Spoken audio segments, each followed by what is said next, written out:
नमस्कार दोस्तों, मैं आप सभी का हमारे YouTube channel daily news update में हार्दिक स्वागत करता हूं। दोस्तों, जैसा कि आपके पास पूरा अखबार पढ़ने का टाइम नहीं होता, इसलिए हम आपके लिए लेकर आए हैं आज के अखबार की कुछ प्रमुख खबरें। अगर आप भी जानना चाहते हैं कि आज के अखबार में क्या खबर आई है तो आज की वीडियो को पूरा देखें। उससे पहले अगर आप हमारे चैनल पर नए आए हैं तो चैनल को सब्सक्राइब कर लें और बेल आइकन को प्रेस कर लें। तो चलिए दोस्तों, शुरू करते हैं 22 अगस्त 2020 की पहली खबर के साथ।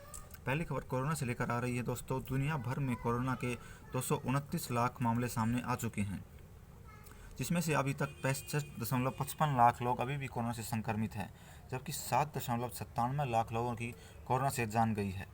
अकेले भारत की बात की जाए तो भारत में इसका आंकड़ा 29.15 लाख है, जिसमें से 6.94 लाख लोग अभी भी कोरोना से संक्रमित हैं। 21.65 लाख लोग ठीक होकर अपने घर लौट गए हैं, जबकि 55,066 लोगों की मृत्यु हो गई है।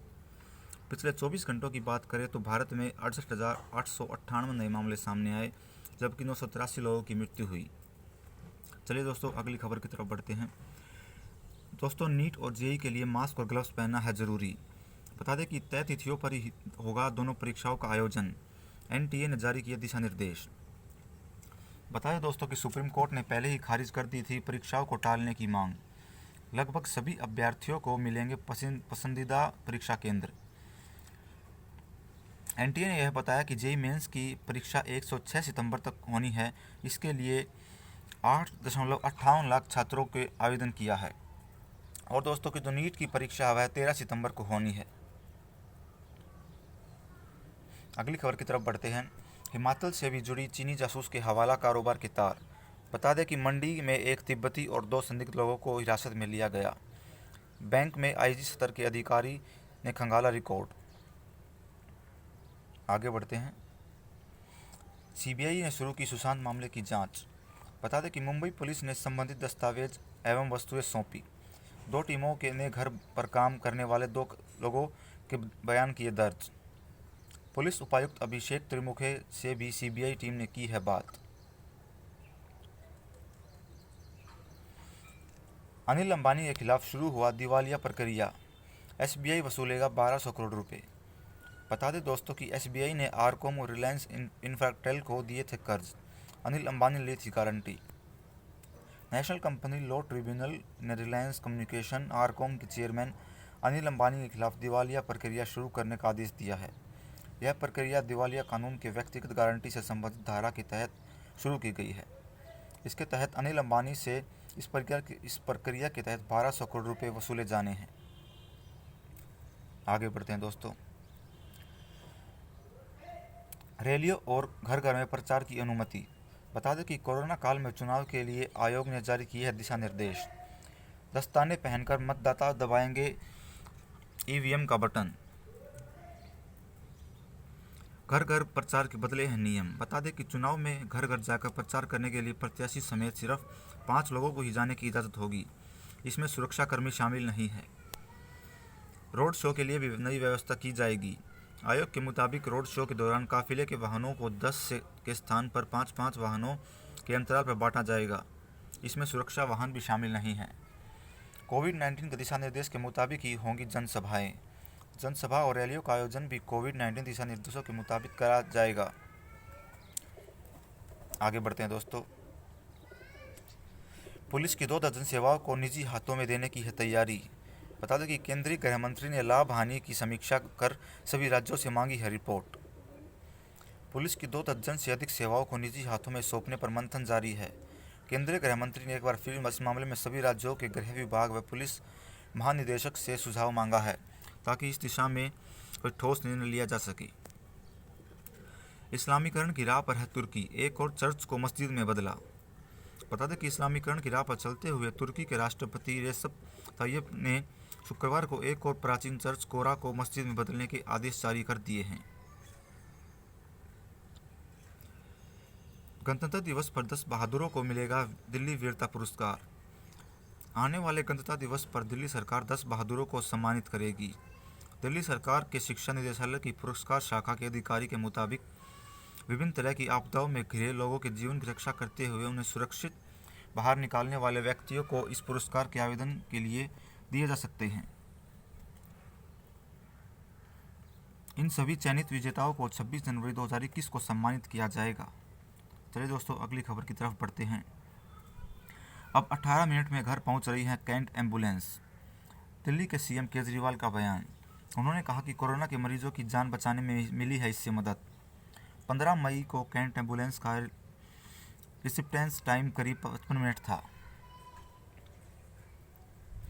सितंबर के पहले सप्ताह में शुरू हो सकता है मेट्रो का परिचालन। बता दें कि व्यवस्थाओं को चाक चौबंद करने में जुटा है दिल्ली मेट्रो रेल निगम। 5 माह से बंद है मेट्रो का परिचालन। 22 मार्च को मेट्रो का परिचालन बंद हुआ था, जो अब तक शुरू नहीं हो पाया है। रिफाइंड तेल के कंटेनर में करता था हथियार की तस्करी, किया गया गिरफ्तार। बता दें कि दिल्ली पुलिस की स्पेशल सेल ने मध्य प्रदेश से हथियार लाकर उसकी तस्करी दिल्ली एनसीआर व पश्चिम उत्तर प्रदेश के बदमाशों को करने वाले अंतर्राज्यीय हथियार तस्कर को गिरफ्तार कर लिया है।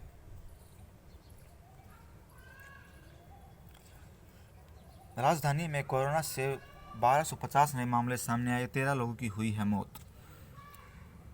दिल्ली यूनिवर्सिटी में दाखिले के लिए 6 से 11 सितंबर तक होगी प्रवेश परीक्षा। बता दें कि राष्ट्रीय परीक्षा एजेंसी आयोजित करेगी प्रवेश परीक्षा। दिल्ली एनसीआर समेत दिल्ली के विभिन्न शहरों में आयोजित की जाएगी यह परीक्षा। यह परीक्षा बता दें 2 घंटों की होगी। 100 अंकों वाली 2 घंटों की परीक्षा में 3 पारियों में आयोजित की जाएगी। परीक्षा में एक प्रश्न का सही जवाब देने पर 4 अंक मिलेंगे, गलत जवाब देने पर 1 अंक कटेगा। अगली खबर की तरफ बढ़ते हैं। 5000 शब्द लिखकर लेना होगा अगली कक्षा में दाखिला। बता दें कि दिल्ली विश्वविद्यालय के विधि संकाय ने एक नोटिस जारी कर छात्रों को अगली कक्षा में दाखिला लेने का रास्ता साफ कर दिया है। गुरुवार को नोटिस जारी कर बताया गया कि प्रथम व द्वितीय वर्ष के छात्रों को अगली कक्षा में दाखिला लेने के लिए प्रत्येक पाठ्यक्रम पर 1000 शब्द का लेख लिखने होंगे, यानी छात्रों को कुल 5000 शब्द लिखने होंगे। इसके लिए छात्रों को 5 दिन का समय भी दिया जाएगा। आगे बढ़ते हैं। सीए और एनआरसी पर ढाका ने दिए मिजाज बदलने के संकेत। बता दें, भारतीय विदेश सचिव से वार्ता में बांग्लादेश की पीएम व विदेश सचिव ने उठाया यह मुद्दा। अगले वर्ष पूरी कर ली जाएगी भारत की मदद से चल रही 5 बड़ी योजनाएं। राजमार्गों पर पौधाकरण की निगरानी के लिए गडकरी ने लॉन्च की है ऐप।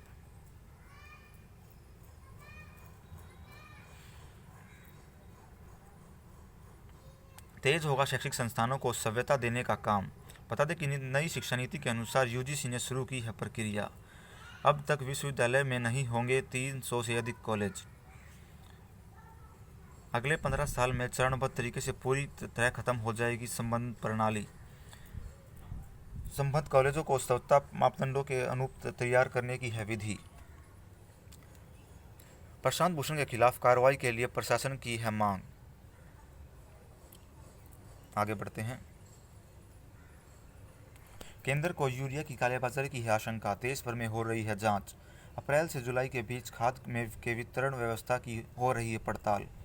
मध्य प्रदेश में अधिक खाद खरीदने वाले 1000 से अधिक खरीदारों जांच के दायरे में। पंजाब के पूर्व पुलिस महानिदेशक सुमेध सैनी पर चलेगा हत्या का मुकदमा। बता दें कि 29 साल पुराने बलवंत सिंह मुल्तानी अपहरण मामले में अदालत ने धारा 302 जोड़ने के दिए हैं आदेश। सैनी फिलहाल अग्रिम जमानत पर हैं, इसलिए गिरफ्तार करने से पहले 3 दिन का देना होगा नोटिस। कोरोना को लेकर राजस्थान विधानसभा में हुआ है हंगामा। विधानसभा अध्यक्ष को 3 बार स्थगित करनी पड़ी कार्यवाही। चिकित्सक मंत्री ने कहा कि 30 लाख को पिलाया काढ़ा। पूर्व वित्त सचिव राजीव कुमार होंगे नए चुनाव आयुक्त। बता दें कि पूर्व वित्त सचिव राजीव कुमार को नया चुनाव आयुक्त नियुक्त किया जाएगा। उनको अशोक लवासा की जगह चुनाव आयुक्त बनाया गया है। लवासा ने बीते 18 अगस्त को चुनाव आयुक्त के पद से इस्तीफा दे दिया। लगातार दूसरे दिन मिले करीब 70,000 नए मामले। देश में कोरोना संक्रमितों का आंकड़ा अब 29 लाख के पार पहुंचा। अब तक 54,849 पीड़ितों की गई है जान। कोलकाता पुलिस के असिस्टेंट कमिश्नर की कोरोना की वजह से हुई है मौत। रोड टैक्स वसूली के नाम पर हो रही है ठगी। बता दें कि हरियाणा, उत्तर प्रदेश समेत कई राज्यों की सीमाओं पर खोखे में कंप्यूटर रखकर बैठे हैं ठग। हरियाणा की बस राजस्थान पहुंची तो ऑनलाइन ठगी का हुआ पर्दाफाश। राजस्थान के लिए कटी थी 8500 रुपये की पर्ची, निकली फर्जी। अगली खबर की तरफ बढ़ते हैं। रिया ने सुशांत के सीने पर हाथ रखकर कहा था सॉरी बाबू।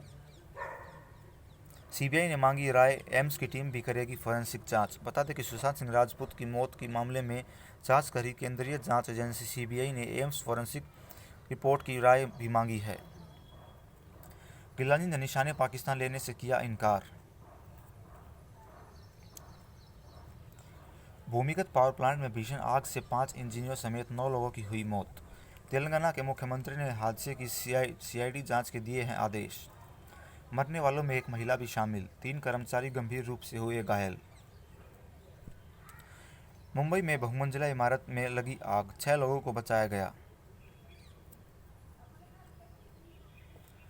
चीन आयातित और उपकरणों पर लगाम लगाने की है तैयारी। बता दें कि कई उत्पादों को 40% तक आयात शुल्क का प्रस्ताव। सौर परियोजनाओं के 70 से 90% तक उपकरणों का हो रहा है चीन से आयात। गोल्ड हॉलमार्किंग केंद्र का ऑनलाइन पंजीकरण हो सकता है। बता दें कि उपभोक्ता मामलों में मंत्री रामविलास पासवान ने गोल्ड हॉलमार्किंग केंद्रों के पंजीकरण और नवीनीकरण के लिए ऑनलाइन प्रक्रिया को लॉन्च कर दी है। आगे बढ़ते हैं। देश में बन रहे फाइनेंशियल फॉरेंसिक स्टैंडर्ड। बता दें कि इस वित्तीय गड़बड़ियों की जांच होने में मिलेगी सही रिपोर्ट। साल के अंत तक तैयार सीए के लिए पालन होंगे अनिवार्य। अब एमएसएमई अब नेपाल में बेच सकेंगी अपने उत्पाद। जेपीएल खरीदेगी यस बैंक के म्यूचुअल फंड का कारोबार। इंस्टाग्राम, यूट्यूब और टिकटॉक के 23.5 करोड़ यूजर्स का डाटा हुआ लीक। बता दें कि सभी यूजर्स की निजी प्रोफाइल डार्क वेब पर मौजूद। डाटा चोरी के पीछे एक असुरक्षित डाटा वेब जिम्मेदार। राष्ट्रपति ट्रंप ने लोगों को अंधेरे में रखा, जो बिडेन का बयान। बता दें कि राष्ट्रीय पद के लिए डेमोक्रेटिक पार्टी की तरफ से जो ने स्वीकार किया औपचारिक नामांकन। आगे बढ़ते हैं दोस्तों। बीजिंग में अब मास्क पहनने की जरूरत नहीं। बता दें कि संक्रमण पर अंकुश लगने के साथ ही स्वास्थ्य अधिकारियों ने किया ऐलान।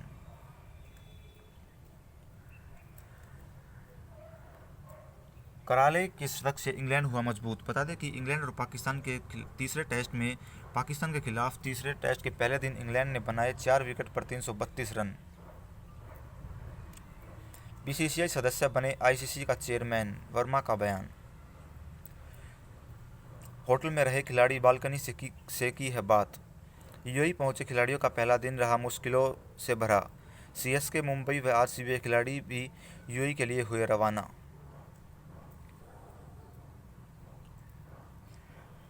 पीएम मोदी ने रैना से कहा कि आप युवा व ऊर्जावान। धोनी के बाद प्रधानमंत्री ने रैना को भी लिखी चिट्ठी, कहा संन्यास शब्द का इस्तेमाल नहीं करना चाहता। मेसी की चुप्पी से बार्सिलोना से उनके भविष्य को लेकर आशंकाएं बढ़ी। आगे बढ़ते दोस्तों। साक्षी को खेल रत्न और मीराबाई को अर्जुन पुरस्कार नहीं। बता दें कि इन राजीव गांधी खेल रत्न 5 लोगों को दिया जाएगा।